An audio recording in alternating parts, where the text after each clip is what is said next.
जो हमने चंद दोस्तों के साथ मिलकर बनाया, जिसमें हमारे सीनियर सियासतदान चौधरी साहब, वडाई साहब हमारे साथ शामिल थे, उसके मैं यूनुस साहब, मियाँ खालिद साहब, पाकिस्तान से एडवोकेट शाहिद रशीद साहब, एडवोकेट यासर शेख यासर साहब और एडवोकेट उस्मान वडाई साहब हमारे साथ शामिल थे। हमने एक मशहूर एक इलेक्शन सिस्टम के लिए नया मशहूर तश्कील दिया।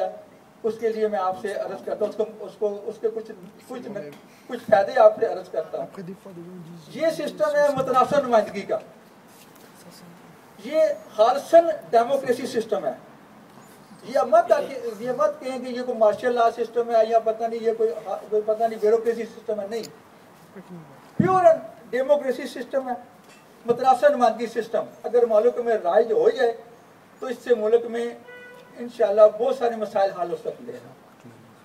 इस सिस्टम में क्या है, सियासी जमातें इलेक्शन लड़ें, किसी की मुखालफत नहीं है। जो जमातें हैं हम सबको वेलकम करते हैं।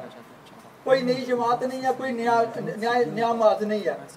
यही जमातें इलेक्शन लड़ें, इनको इंतखाबी निशान अलाट किया जाए, जैसे अलाट होते हैं इंतखाबी निशान।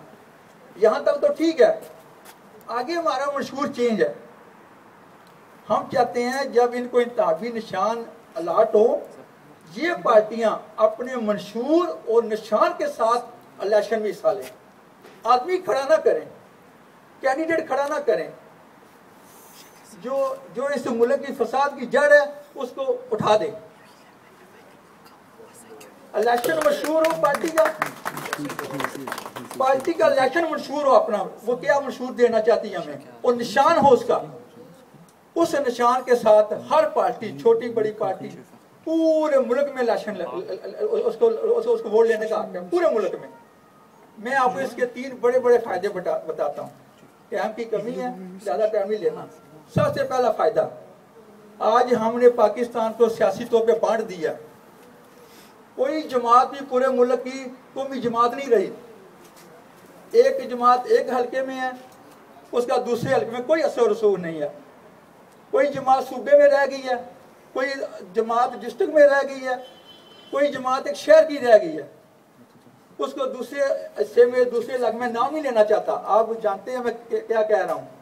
जमातों ने अपने हल्के बांट लिया, मुल्क को बांट लिया, मुल्क की सालमियत को दाव पे लगा दिया अपने मफाद के लिए। ये चीज मुतनासिब नुमाइंदगी सिस्टम इसकी नफी करती है। पूरे मुल्क में तमाम सियासी लीडर जो हैं, अगर वो सियासी बसीरत रखते हैं तो वो अपने मंशूर को लेकर पूरे मुल्क से इलेक्शन के लिए निकले। पूरे मुल्क में खुद जाएं, उनके आगे कैंडिडेट नहीं खड़ा होना चाहिए। सियासी जमातें खुद जाएं, सियासी कायद खुद जाएं, पूरे मुल्क में जाके अपना सियासी मंशूर दें और वोट मांगे। इससे मुल्क में यकजहती होगी और इंशाअल्लाह ताला हर सूबे के, हर शहर के, हर हल्के के लोगों के हम अंग ही पैदा होगी। ये नहीं है कि हम एक सूबे में रहते हैं, दूसरे सूबे के यार हमें क्या पता है, ना उसकी जमात का मशहूर का पता है, ना उसके जमात के कायद का पता है। हम तो बांट दिए गए हैं। ये इन्होंने अपने फायदे के लिए सब कुछ किया हुआ है। आप उधर, हम इधर।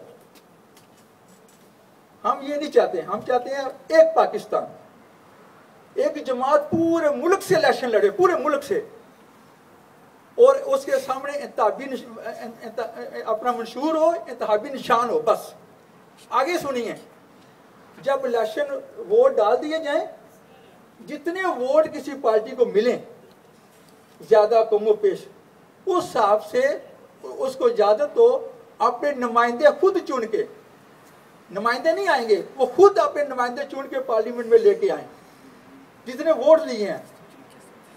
अगर 40% वोट है, 40 नुमाइंदे ले आए, 20% वोट तो 20 नुमाइंदे ले आए।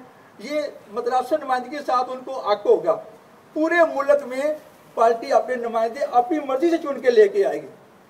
मैं अब इसके 2-3 फायदे अर्ज करता हूँ। पहला फायदा, कोई भी पार्लियामेंटेरियन पैसा लगा के नहीं जाएगा। पैसे का अमल दखल खत्म हो जाएगा सियासत में। इस चीज का अमल दखल पड़ेगा अहलियत का, काबिलियत का। अगर एक पार्टी चाहती है कि मैंने अपने लिए एक वजीर ढूंढना है, वजीर बिजली पानी का, तो वह ये ढूंढेगी कि किसने इलेक्ट्रिकल में कोई डिग्री की हुई है, इलेक्ट्रिकल डिग्री होती है मिनिमम, ये मिनिमम क्वालिफिकेशन है एक मिनिस्टर के लिए।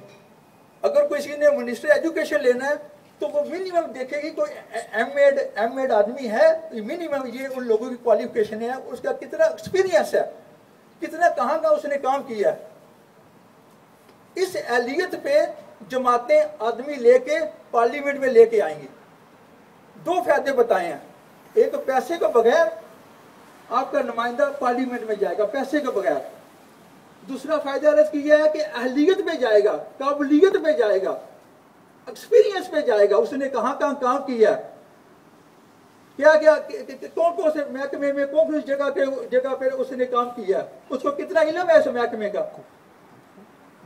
ये नहीं है कि एक आदमी ने मैट्रिक भी नहीं किया और वो जा रहा है जी मुझे जी आप ऐसा करेंगे जिस मिनिस्ट्री में ज्यादा पैसा मुझे वही चाहिए, क्योंकि मैं पीए बन गया, मैंने बन के आया। अब सिस्टम के हाथों आपके हुक्मरान मजबूर है उसको मिनिस्ट्री देनी है, फिर वो जो हाल करता है महकमे का ब्यूरोक्रेसी के जरिए, फिर कहते हैं जी आपने एहतसाब करना, तो हमारा क्यों करते हैं, ब्यूरोक्रेसी का एहतसाब करो। ब्यूरोक्रेसी उस वक्त तक मुल्क में लूट छूट नहीं कर सकती जब तक मिनिस्टर की मर्जी ना हो। ये सब झूठ है कि मिनिस्टर की मर्जी के बगैर किसी महकमे में एक सेंटी की भी हेराफेरी हो सकती है। करप्शन हमेशा ऊपर से नीचे आती है, मिनिस्टर ऐसे जाते हैं फिर महकमे वाले ये काम करते हैं। मैं आपको चंद ब्यूरोक्रेटों के नाम बता सकता हूं जिन्होंने बताया कि हमें इस मामले पे मजबूर किया गया है, हम बिल्कुल लूट छूट नहीं चाहते थे, हम ईमानदारी से काम कर रहे थे। मिनिस्टर साहब आए हैं, उन्होंने कहा कि मैं इतना पैसा लगा के आया हूँ, इसमें खुद भी कमाऊं, मुझे भी कमा के दो, और आइंदा इलेक्शन के लिए भी तैयारी करनी है। हमारे मंशूर के मुताबिक कोई भी MP MNA कोई भी मिनिस्टर पैसे के साथ नहीं बनेगा। मुतनासिब नुमाइंदगी पार्लियामेंट आपकी जमात को वोट मिले हैं, उस वोटों की तनासबत से उसने खुद जाके नुमाइंदे उठा के पार्लियामेंट में लेके आए हैं। दो फायदे बता दिए हैं, एक अहलियत पे आपका मिनिस्टर बनेगा, दूसरा बगैर पैसों के बनेगा, और तीसरा फायदा इंशाअल्लाह ताला आपका मुल्क दिनों में दुनिया के अमीर तरीन ममालिक में शामिल होगा अगर इस सिस्टम के साथ इलेक्शन होगा। पैसे का अमल दखल खत्म, ये ताकत का अमल दखल खत्म, ये है असल में हमारे मुल्क की असल मसाइल का हल, जिसकी तरफ आज कोई सियासी जमात नहीं जा रही, कोई सियासी कायदे इसका ऐलान नहीं करता। क्यों कि ये सिस्टम उनको थोड़ा सा अच्छा नहीं लगता। मैं आज के लिए आप लोगों को बहुत बहुत शुक्रिया अदा करता हूँ, और अपना मशहूर मैंने आपके सामने रखा है। अब शमसी साहब जनाब हमारे सीनियर इधर फ्रांस में काफ़ी देर से इनका एक्सपीरियंस है सियासत में और बड़ी बरीक नज़र रखते हैं, मैं इनको दावत दूंगा। इसके बाद आपसे रिक्वेस्ट है, आपने कोई क्वेश्चन करना हो, कोई बात करनी हो इस मौजू पे, इसको मजीद समझना हो, हम इधर बैठ के इंशाल्लाह ताला इस पे मजीद डिस्कस करेंगे। मेहरबानी, शुक्रिया।